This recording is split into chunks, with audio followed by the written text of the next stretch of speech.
SLBC వెనకాల ఏమైనా కుట్ర ఉందా అనేటువంటి కోణంలో కూడా చాలా అనుమానాలు బలపడతా ఉన్నాయి. సో దీనికి సంబంధించి కాళేశ్వరం ప్రాజెక్టులో ఏ విధంగా నాసీ రకం పనులు చేసి ఆ ప్రాజెక్ట్ని ఏ విధంగా నిర్వహించారో మనం చూసినాం. ఎస్ఎల్బీసీలో కూడా గత బీఆర్ఎస్ ప్రభుత్వంలో కొన్ని పనులు జరిగినాయి. దానివల్లనే ఆ నాసీ రకం పనులు చేయడం వల్ల ఇలాంటి ప్రమాదం ఏమైనా జరిగిందా అనేది లోతుగా విచారణ జరగాల్సిన అవసరం అయితే ఉంది మిత్రులారా. ఇది కాంగ్రెస్ పార్టీ తీసుకొచ్చినటువంటి ఎస్ఎల్బీసీ, అది ఎప్పుడో తీసుకొచ్చారు, 1981లో తీసుకొచ్చారు. కానీ అది 2002లో పనులు స్టార్ట్ అని ఇప్పటికీ కూడా కొనసాగుతూనే ఉన్నాయి. సో కేసీఆర్ ప్రభుత్వంలో కూడా దీనిపైన చాలా పనులు చేసినటువంటి విషయం మనం చూస్తూ ఉన్నాం. So Srisailam left bank canal, దీని వెనకాల చాలా పెద్ద చర్చ జరగాల్సిన అవసరం ఉంది. దాని వెనకాల సమగ్రమైన విచారణ జరగాల్సిన అవసరం ఉంది. ఆ యొక్క టన్నెల్ ప్రమాదానికి గల కారణాలను అన్వేషించాల్సిన అవసరం అయితే ఉంది. ఇది గత 10 సంవత్సరాల్లో కేసీఆర్ ఏం చేసిండు అనే కోణంలో కూడా చాలా విషయాలు లోతుగా మనం చర్చ చేయాల్సిన అవసరం అయితే ఉంది మిత్రులారా. ఎవరు కూడా ఈ కోణంలో ఆలోచించరు, మనం చెప్పగలుగుతున్నాం. సో ఒకసారి మనం మాండిస్కి వెళ్ళేటువంటి ప్రయత్నం చేద్దాం. టన్నెల్లో ప్రాణాలు కూలిన ఎస్ఎల్బీసీ సొరంగం, చిక్కుకుపోయిన 8 మంది కార్మికులు, ఉద్యోగులు. టీబీఎం తవ్వకం జరుపుతుండగా కూలిన పైకప్పు, ప్రాణాలతో బయటపడ్డ 46 మంది సిబ్బంది. సొరంగంలోకి 8 కిలోమీటర్ల మేర చేరిన నీళ్లు, రాళ్లు. 124 కిలోమీటర్ల దూరం వరకు ఊడిపడిన పెచ్చులు. నాగర్ కర్నూలు జిల్లా దోమలపెంట సమీపంలో టన్నెల్ ఇన్లైట్ వైపు 14 కిలోమీటర్ వద్ద ఘటన. సహాయక చర్యలు ప్రారంభం. టన్నెల్లోకి ఆక్సిజన్, చిక్కున్న వారిని కాపాడాలని సీఎం రేవంత్ ఆదేశం. బాధిత కుటుంబాలకు అండగా ఉంటామని హామీ. సంఘటన స్థలానికి మంత్రులు ఉత్తమ్ కుమార్ రెడ్డి, జూపల్లి. రంగంలోకి ఎన్డీఆర్ఎఫ్, ఎస్డీఆర్ఎఫ్ బృందాలు. సీఎం రేవంత్ కు ప్రధాని నరేంద్ర మోదీ ఫోన్. అన్ని విధాల సహకారం అందిస్తామని భరోసా. ఆ 8 మందిని కాపాడుతామంటూ మంత్రి ఉత్తమ్ కుమార్ చెప్తా ఉన్నాడు. ఘటనపై కేంద్ర మంత్రి కిషన్ రెడ్డి దిగ్భ్రాంతి. ఎన్డీఆర్ఎఫ్ బలగాలను పంపాలని అమిత్ షాకు విజ్ఞప్తి అంటూ చూస్తూ ఉన్నాం. సో ఇది కేవలం నాసీ రకం పనుల వల్లనే జరిగిందని చాలా స్పష్టంగా మనం చెప్పొచ్చు. దాన్ని లోతుగా విచారణ చేస్తే ఖచ్చితంగా చాలా విషయాలు కూడా బయటపడతాయి. సో శ్రీశైలం ఎడమగట్టు కాలువ ఎస్ఎల్బీసీ టన్నెల్లో భారీ ప్రమాదం సంభవించింది. టన్నెల్ బోరింగ్ మెషిన్తో సొరంగం తవ్వుతుండగా పైకప్పు కూలింది. శ్రీశైలం నుంచి మన్నెవారిపల్లి వైపు నీటిని తరలించే ఇన్లెట్ భాగం నాగర్ కర్నూలు జిల్లా దోమలపెంట సమీపంలో శనివారం ఉదయం 8:30 గంటల సమయంలో ఈ ప్రమాదం చోటు చేసుకుంది. టన్నెల్లో రాళ్లు, మట్టి పడటంతో పాటు పెచ్చులు ఊడిపడ్డాయి. దీంతో టన్నెల్లో పనిచేసేందుకు వెళ్లిన కార్మికులు, ఉద్యోగుల్లో 8 మంది అందులో చిక్కుపోయారు. 46 మంది ప్రాణాలతో బయటపడ్డారు. టన్నెల్లో 8 కిలోమీటర్ల మేర నీరు చేరడం, 124 కిలోమీటర్ల మేర వరకు పెచ్చులు ఊడిపడడంతో తక్షణ సహాయక చర్యలు చేపట్టలేనటువంటి పరిస్థితి నెలకొంది. విషయం తెలుసుకున్నటువంటి ముఖ్యమంత్రి రేవంత్ రెడ్డి అధికారులతో అత్యవసరంగా మాట్లాడారు. నీటిపారుదల శాఖ మంత్రి ఉత్తమ్ కుమార్ రెడ్డి ఆరా తీసి వెంటనే సంఘటన స్థలానికి వెళ్లాల్సిందిగా ఆదేశించారు. టన్నెల్లో చిక్కున్న వారిని కాపాడేందుకు అవసరమైనటువంటి సహాయక చర్యలు వేగవంతం చేయాలన్నారు.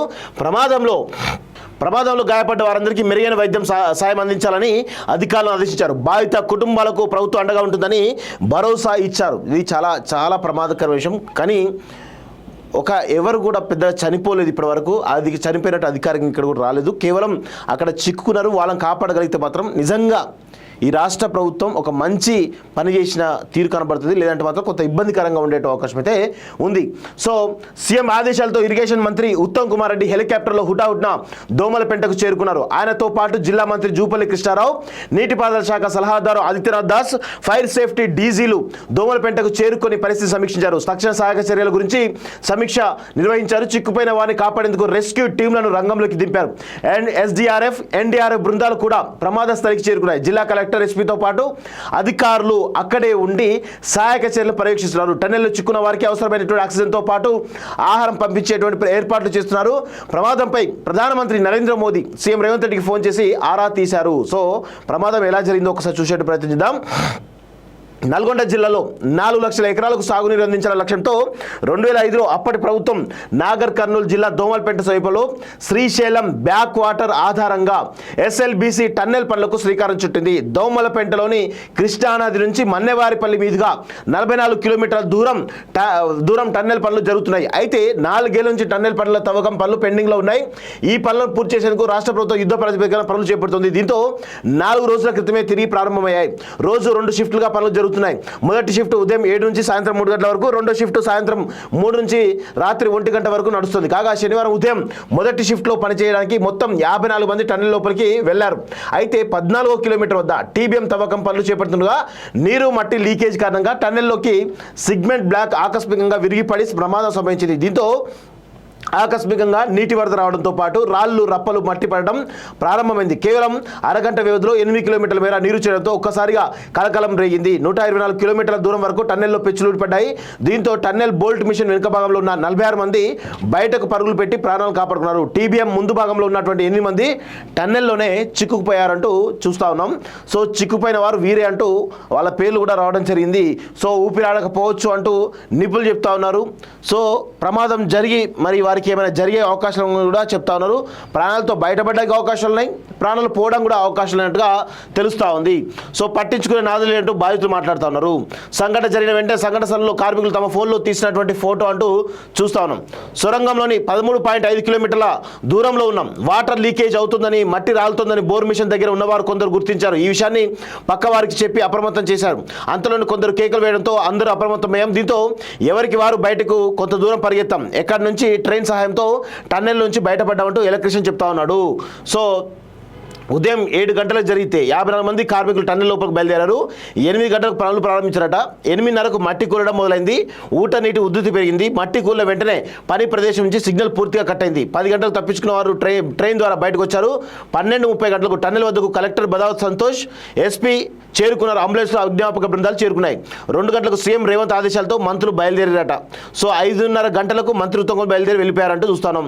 సో అదేవిధంగా 6:30కు అంటే పొద్దున జరిగితే సాయంత్రం అంటే 6:30 వరకు కూడా కదలిక కొంత స్లోగా ఉన్నట్టు తెలుస్తూ ఉంది. మొత్తంకైతే దయచేసి ఉత్తమ్ కుమార్ రెడ్డి కానీ, సీఎం రేవంత్ రెడ్డి కానీ దయచేసి వీరిపైన చాలా సీరియస్గా జాగ్రత్తగా వాళ్ళను కాపాడేటువంటి ప్రయత్నం చేయాల్సిందిగా కోరుతా ఉన్నాం. నిజంగా కాపాడడానికి అవకాశం ఉంది కాబట్టి కాపాడడం చేయాలి. సో ఆది నుంచి ఆటంకాలే అంటూ చూస్తూ ఉన్నాం. సో ఎస్ఎల్బీసీ ముందుకు సాగకుండా తరచూ అవరోధాలు, సొరంగ మార్గంలో ఊట నీరు కూలిపడే రాళ్ళు మట్టి అంటూ చూస్తాం. గత 20 సంవత్సరాల నుంచి ఈ ప్రాజెక్టు పనులు కొనసాగుతూనే ఉన్నాయి. దీనికి గతంలో ఉన్నటువంటి టీడీపీ కారణం, గతంలో ఉన్నటువంటి కాంగ్రెస్ కారణము, ప్రస్తుతం ఉన్నటువంటి గతంలో కేసీఆర్ కారణము, ఇప్పుడు వీళ్ళు కొనసాగిస్తున్నారు. మరి దీనికి సంబంధించినటువంటి సమగ్రమైనటువంటి విచారణ జరిగితే చాలా విషయాలు కూడా బయటపడతాయి.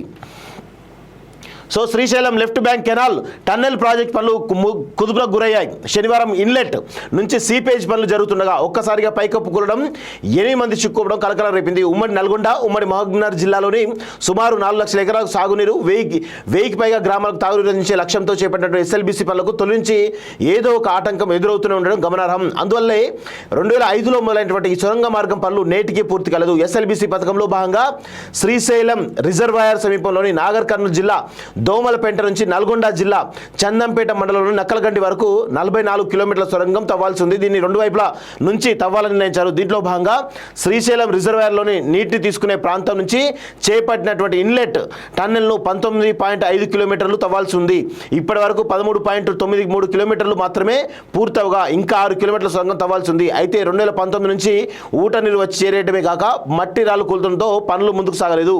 ఊట నీటిని తోడేస్తూ మట్టిని తొలగించడంతో పాటు ఊట నీరు మళ్ళీ రాకుండా, మట్టి రాళ్ళు పడకుండా సిమెంట్ పాలియరిథన్ గ్రౌండింగ్ చేయించారు. ఇటీవల ఈ పనులను పునరుద్ధరించగా శనివారం పనులు జరుగుతున్నటువంటి టన్నెల్ వద్ద సుమారు 100 కిలోమీటర్లకు పైగా టన్నెల్ కూలిపడంతో పెను ప్రమాదం చోటు చేసుకుందంటూ చూస్తా ఉన్నాం. సో ప్రపంచంలోనే అతి పేడవైనటువంటి టన్నెల్ అంటుగా ఈరోజు ఈ ఎస్ఎల్బీసీ టన్నెల్కు పేరుంది.